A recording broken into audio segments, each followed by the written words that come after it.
Okay, so I thought I'd start by just showing you some of the gear that I use and try to explain why.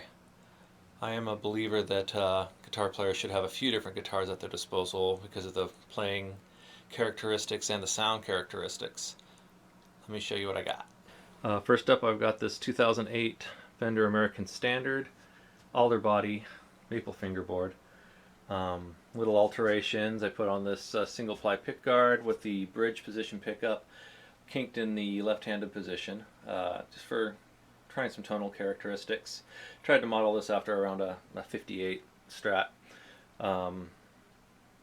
Rolled steel saddles, DiMarzio HS3 bridge pickup, which is hum canceling. This is the 2013 American Standard Telecaster, ash body, maple fingerboard, nice and lightweight. A couple little modifications, black pickguard.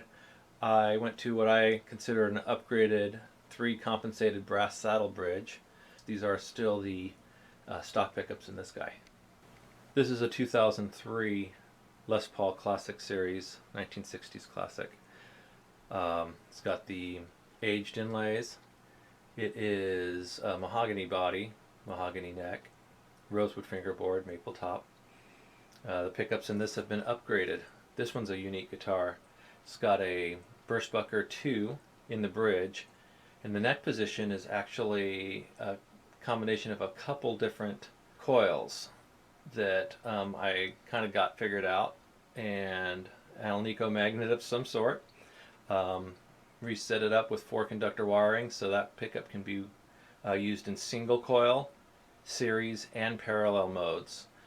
It also has a push-pull pot for single coil modes for both pickups. Love this guitar. This is a newer acquisition. It's a newly made Charvel San Dimas model out of Mexico. It's got the 2 Seymour Duncans in it, and yes, I modified this one too. Put in a 5-way mega switch so I can get hum canceling in all 5 positions. I also wired it so when you pull on the pot, you can actually get 5 more positions, including single coil bridge, single coil neck, and a couple combinations. Pretty cool. This is my throw everything on one pedal board. I got quite a combination of stuff. Most everything I buy is used, so I can get a much better price on it. So even though there's a couple pedals in here that are a little more expensive, you'd be surprised at how inexpensive they can be when you find them on the used market. Later on I'll try to explain more about what I have and why. This is my 1963 Fender Vibroverb amp reissue. I actually ordered this in 1991, received it in 1992. It went back and forth between me and my brother once, and luckily I still have it. So it's actually a vintage reissue.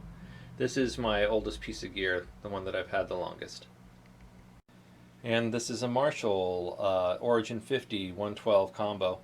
I picked this up a couple years ago. I really like having a couple amps so I can kind of bounce the delay between the two.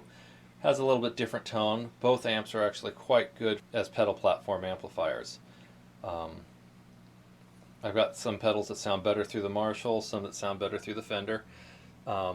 And what's really cool is when you use them in combination, you can still get kind of a bigger cabinet sound. I used to use a Marshall DSL 50 head and cabinet combo that I just loved, but it was just too big.